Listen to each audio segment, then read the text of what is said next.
Assalamualaikum warahmatullahi wabarakatuh.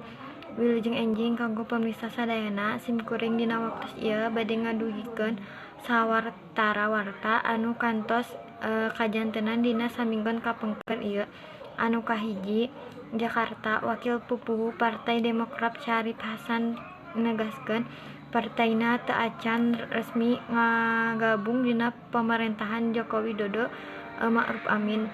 Nuturutkeunna dina dugi ka kiwari Majelis Tinggi Partai anu dipingpin ku Bapak Susilo Bambang Yudhoyono teu acan nentekeun sikap.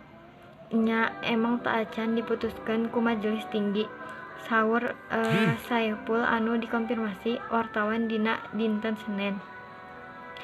Saepul nambihan lamun aya kader Partai Demokrat nyebat parantos ngagabung ka pamerintahan hal eta teh mangrupa pamandengan salirana. Yen aya kader-kader anu boga pamandenganana parantos ka pamarentah nu sajabana eta mah masih teu acan diputuskeun secara resmi bejana. Ayeuna oge nyuhunkeun kanggo sadayana pihak sabar iwal ti sikep politik Partai Demokrat sabab Majelis Tinggi Partai Demokrat teh bade ngalangsungkeun rapat.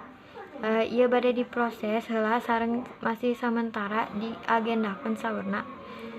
Rupina sakitu warta nu parantos simkuring tiasa didugikeun kapayunan pemirsa sadayana.